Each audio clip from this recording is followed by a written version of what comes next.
وبركاته. نحمده ونصلي ونسلم على رسوله الكريم أما بعد. أعوذ بالله من الشيطان الرجيم. بسم الله الرحمن الرحيم. يا أيها الذين آمنوا إذا قمتم إلى الصلاة فاغسلوا وجوهكم وأيديكم إلى المرافق وامسحوا برؤوسكم وأرجلكم إلى الكعبين. صدق الله وكان العظيم. وعليه الصلاة والسلام عليك يا رسول الله. الصلاة والسلام عليك يا حبيب الله. الصلاة والسلام عليك يا نور الله. صلى الله تعالى عليك وسلم. میرے پیارے آقا صلی اللہ علیہ وسلم کے پیارے دیوانوں، آج کے اس نشست میں غسل کا طریقہ اور غسل کے فرائض، غسل کا سنت طریقہ کیا ہے، اس کے تعلق سے آپ کے سامنے کچھ باتیں کرنے کی کوشش کروں گا۔ اللہ کے رسول صلی اللہ علیہ وسلم ارشاد فرماتے ہیں، قرآن مقدس کی آیت مبارکہ اور ایک حدیث غسل کے تعلق سے پہلے سماعت کر لیں۔ اللہ رب العزت ارشاد فرماتا ہے، وَإِن كُنتُمْ جُنُبًا فَاطَّهِّرُوا، کہ اگر تم ناپاک ہو جاؤ تو خوب پاک ہو جایا کرو، یعنی غسل کر لیا کرو۔ یہ قرآن مقدس کی آیت مبارکہ ہے اور بخاری مسلم کی حدیث شریف ہے کہ حضرت عائشہ صدیقہ رضی اللہ تعالیٰ عنہا سے مروی ہے کہ رسول اعظم صلی اللہ علیہ وسلم جب جنابت کا غسل فرماتے تو ابتدا یوں کرتے کہ پہلے ہاتھ دھوتے، پھر نماز پاسا وضو کرتے، پھر انگلیاں پانی میں ڈال کر ان سے بالوں کی جڑیں تک فرماتے، پھر سر پر 3 بار پانی ڈالتے کہ تمام جلد پر پانی بہاتے۔ یہ حدیث میں ہے اور غسل کا جو طریقہ بیان کیا گیا ہے وہ انہی حدیثوں سے نکال کر بیان کیا گیا ہے۔ رسول اعظم صلی اللہ علیہ وسلم کا جو عمل ہوتا ہے، ایک عمل نہیں، سارے صحابہ کرام جو حضور صلی اللہ علیہ وسلم سے ملے اور حضور اکرم صلی اللہ علیہ وسلم کی صحبت اختیار کیے، سب نے جنہوں نے جس طریقے سے حضور صلی اللہ علیہ وسلم کو غسل کرتے ہوئے وضو فرماتے ہوئے دیکھا بس اسی کو بیان کر دیا۔ اب جو صحابہ نے دیکھا وہ بیان کیا۔ بہت ساری روایتیں اس میں الگ الگ صحابہ کرام کی الگ الگ روایتیں ہیں، لیکن جب ان سارے حدیثوں کو ملایا جاتا ہے تو سب کا نچوڑ ایک ہی نکلتا ہے، سب کا مطلب ایک ہی نکلتا ہے، اور جو سب کا نچوڑ نکلتا ہے اسی کو جا کے نبی کی سنت کے طور پر عوام کے سامنے پیش کر دیا جاتا ہے۔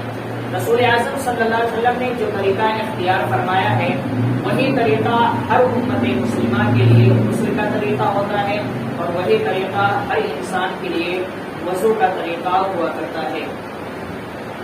اب غسل کا سنت طریقہ بغیر کسی تاخیر کے میں آپ کے سامنے پیش کرتا ہوں، جو کتابوں میں مذکور ہے، بالکل ترتیب کے ساتھ اس کا طریقہ بتاتا ہوں۔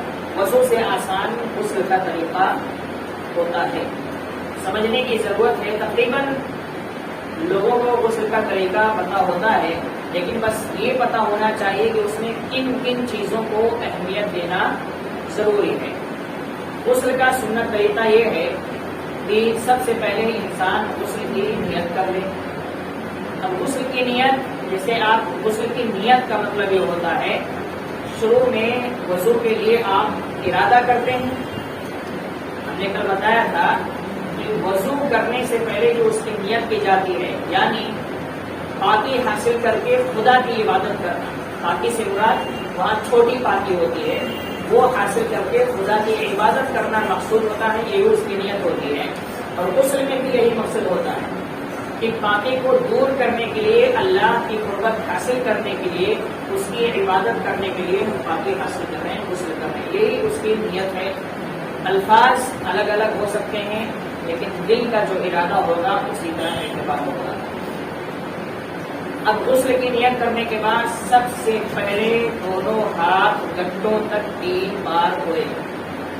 وضو میں بتایا تھا ہم نے، گٹا اس ہڈی کو کہتے ہیں کلائی سے اوپر جو ہے اور پنجے کے بیچ میں، کلائی اور پنجے کے بیچ میں جو سب سے پہلے نیت کرے اور نیت کرنے کے بعد میں دونوں ہاتھوں کو گھنٹوں تک 3 بار دھوئے.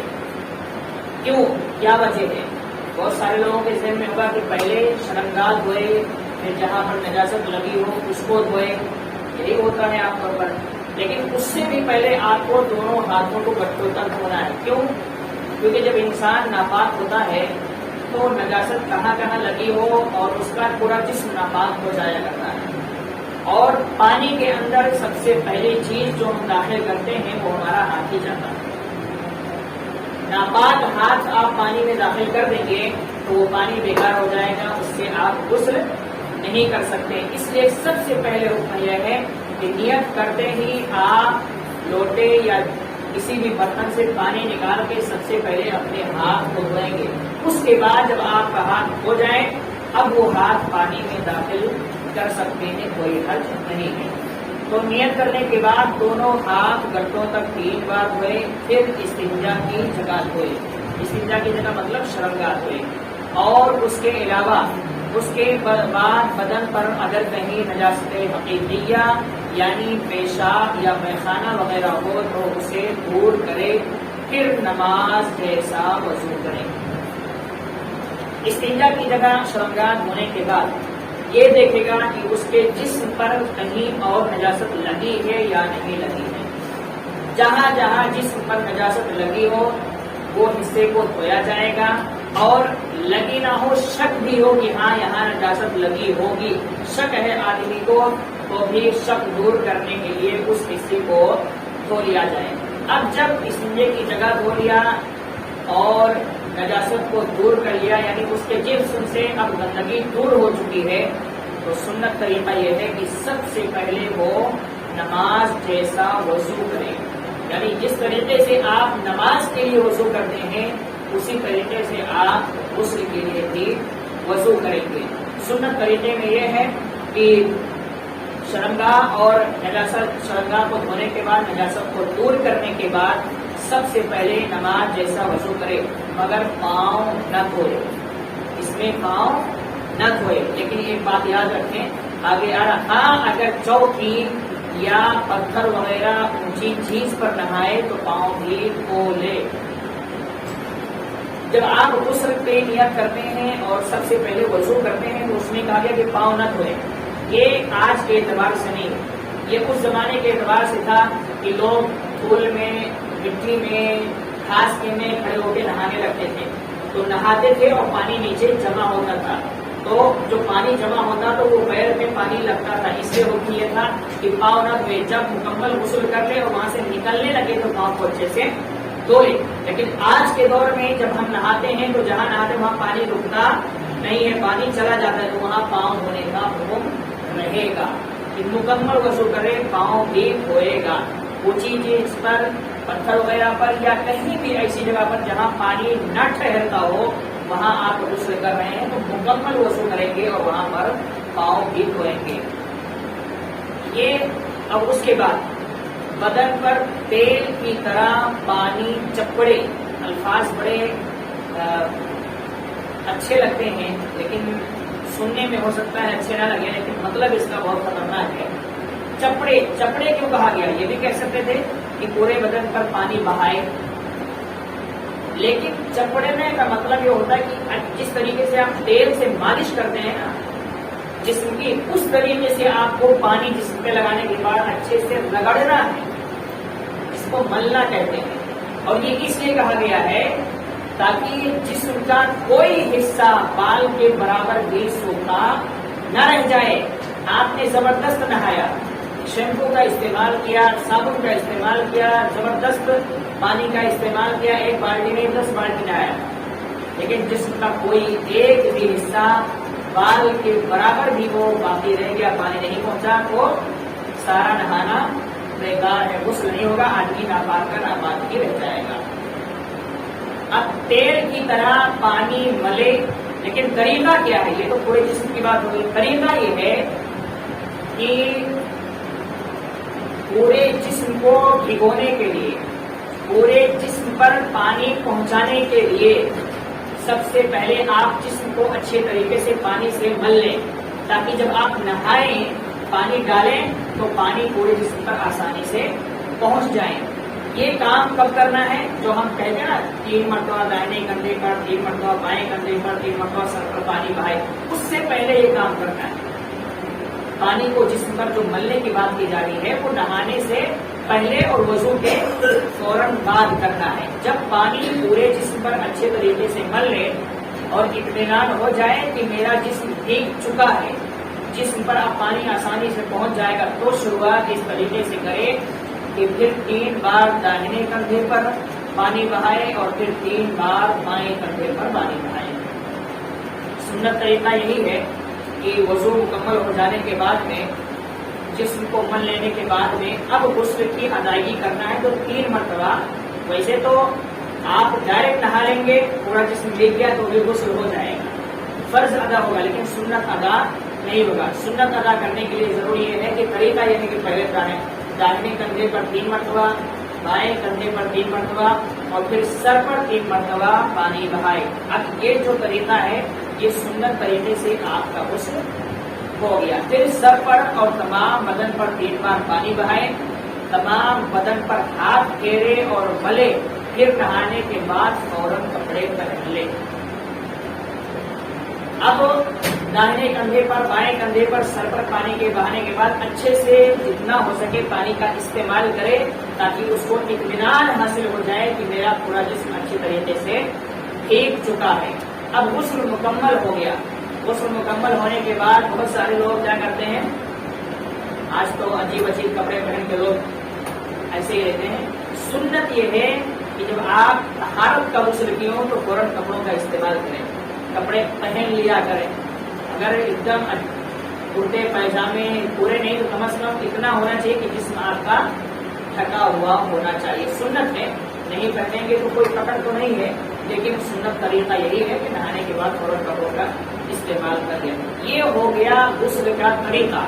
اب اس طریقے میں غسل کے فرائض بھی آگے اور غسل کی سنتیں بھی آگے، لیکن الگ الگ ہم سمجھ لیتے ہیں کہ غسل میں کتنی چیزیں فرض ہیں۔ تو سب سے آسان طریقہ میں سمجھتا ہوں غسل کا ہے۔ غسل میں 3 چیزیں فرض ہیں۔ غسل میں 3 چیزیں فرض ہیں۔ فرض کا مطلب ہوتا ہے کم از کم اتنی چیز پر آپ کو عمل کرنا ہے۔ کیا ہے؟ کہتے ہیں کہ پہلی چیز کلی کرنا، دوسری چیز ناک میں پانی ڈالنا اور تیسری چیز تمام ظاہر بدن پر سر سے پاؤں تک پانی بہانا۔ یہ غسل کے فرائض ہیں۔ غسل میں کلی کرنا پہلا فرض ہے، ناک میں پانی چڑھانا یہ دوسرا فرض ہے، تمام بدن پر سر سے پاؤں تک پانی بہانا یہ تیسرا فرض ہے۔ مطلب یہ ہوا کہ کلی اور ناک میں پانی چڑھانے کے بعد، کلی کرنے کے بعد میں آپ کو پورے جسم پر اس طریقے سے پانی بہانا ہے کہ آپ کا پورا جسم اچھے طریقے سے بھیگ جائے تو آپ کا غسل ہو جائے گا۔ لیکن سنت پر ادائیگی کرنا ہے تو طریقہ یہ ہے۔ اب آپ نے طریقہ سنا، فرض سنا، سنت الگ میں بیان کر دیتا ہوں، یہ سمجھ میں آ جائے کہ اس میں کتنی چیزیں سنت ہیں۔ تو پہلی چیز کو نیت کرنا یہ ایک الگ سنت ہے۔ جیسے وضو میں نیت کرنا سنت ہے، اسی طریقے سے غسل میں بھی نیت کرنا سنت ہے۔ اس کے بعد دونوں ہاتھوں کو گٹوں تک 3 بار ہونا، غسل کے طریقے میں یہ بھی آ گیا تھا، یہ بھی الگ سنت ہے۔ استنجا کی جگہ دھونا، بدن پر جہاں کہیں نجاست ہو اسے دور کرنا، یہ ساری چیزیں جو آپ نے سنا ہے وہ کیا ہے؟ سنت ہے۔ مطلب ہے کہ کلی کرنا، ناک میں پانی ڈالنا اور پورے بدن پر پانی بہانا، اس کے علاوہ جو بھی کام غسل میں ہوتا ہے وہ سارے کام کیا ہے؟ سنت ہے۔ نماز جیسا وضو کرنا یہ بھی سنت ہے۔ بدن پر تیل کی طرح پانی چپڑنا یہ بھی سنت ہے۔ داہنے مونڈے پر پھر بائیں مونڈے پر، سر پر اور تمام بدن پر 3 بار پانی بہانا یہ بھی سنت ہے۔ اگر کسی کا کام ایک بار پانی بہانے سے ہو جاتا ہے تو بھی اس کا غسل ہو جائے گا، فرض ادا ہو جائے گا، لیکن سنت کی ادائیگی کے لیے کم سے کم 3 مرتبہ پورے بدن پر پانی بہانا، داہنے کندھے پر، بائیں کندھے پر، سر پر 3 مرتبہ کی یہ جو تعداد ہے وہ مکمل کرنا سنت کے لیے ضروری ہے۔ اس کے بعد تمام بدن پر ہاتھ پھیرنا اور ملنا، اس لیے تاکہ شک و شبہات کی منزلیں ختم ہو جائیں، اور جو بھی شک ہوتا ہے کہ کہیں ایسا نہ ہو کہ یہ بھیگا ہے وہ بھیگا ہے نہیں بھیگا، یہ سارے شکوک جو ہیں وہ ختم ہو جائیں، اس لیے جسم کو اچھے طریقے سے مل لینا چاہیے۔ نہانے میں قبلہ رخ نہ ہونا، نہانے میں اس بات کا احتیاط ہونا چاہیے کہ ہمارا چہرہ اور ہماری پیٹھ دونوں قبلہ کی طرف نہیں ہونی چاہیے۔ اگر چہرہ قبلے کی طرف ہے تو بھی غلط ہے، اور پیٹھ قبلے کی طرف ہے تو بھی غلط ہے۔ نہانے میں ہمیں پورب اور پچھم کا اعتبار کرنا ہے، باقی شمال جنوب جسے اتر اور دکن کہتے ہیں، اس طرف آپ منہ کر کے یا پیٹ کر کے بالکل نہا سکتے ہیں۔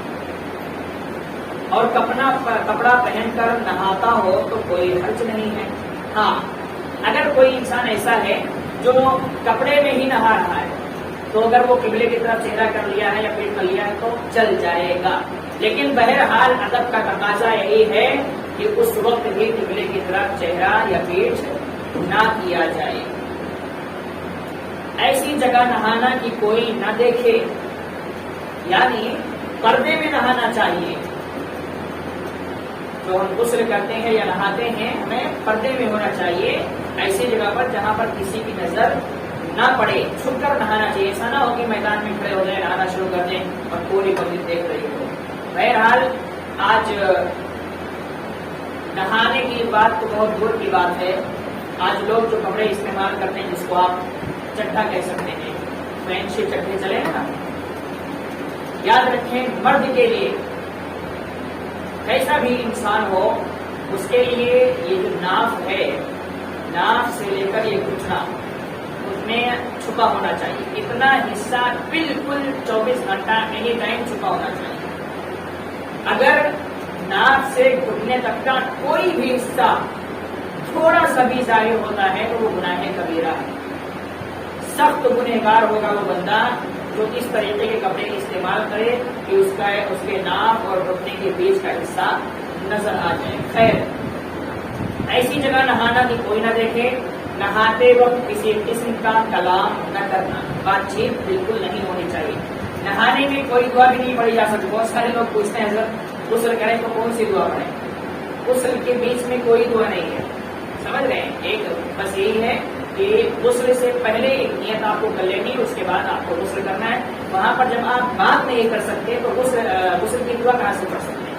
بات نہیں کر سکتے تو کوئی وظیفہ اور کلمہ کہاں سے پڑھ سکتے؟ کچھ بھی نہیں، بالکل خاموشی کے ساتھ غسل کرنا ہے، کیونکہ وہ جگہ جو ہوتی ہے وہ وظیفے کرنے کے لیے، کلمے پڑھنے کے لیے نہیں ہوتی، خاموشی اختیار کرنے کے لیے ہوتی ہے۔ کوئی دعا نہ پڑھنا، عورتوں کو بیٹھ کر نہانا۔ عورتیں جو ہوتی ہیں اگر وہ نہا رہی ہیں، غسل کر رہی ہیں تو انہیں سنت یہ ہے کہ وہ بیٹھ کر نہائیں۔ مرد کو بھی چاہیے کہ بیٹھ کر نہائے، لیکن مرد کھڑے ہو کر بھی نہا سکتا ہے، کوئی حرج نہیں ہے، لیکن عورتوں کے لیے کھڑے ہو کر نہانے کی اجازت نہیں ہے۔ ان کے لیے سنت طریقہ یہی ہے کہ وہ بیٹھ کر نہائیں گی، اور نہانے کے بعد فوراً کپڑا پہن لینا۔ یہ ساری چیزیں کلی کرنا، ناک میں پانی چڑھانا، پورے بدن پر 3 بار پانی بہانا، اس کے علاوہ جتنی بھی چیزیں بیان ہوئی ہیں وہ ساری کی ساری چیزیں کیا ہیں؟ سنت میں آتی ہیں۔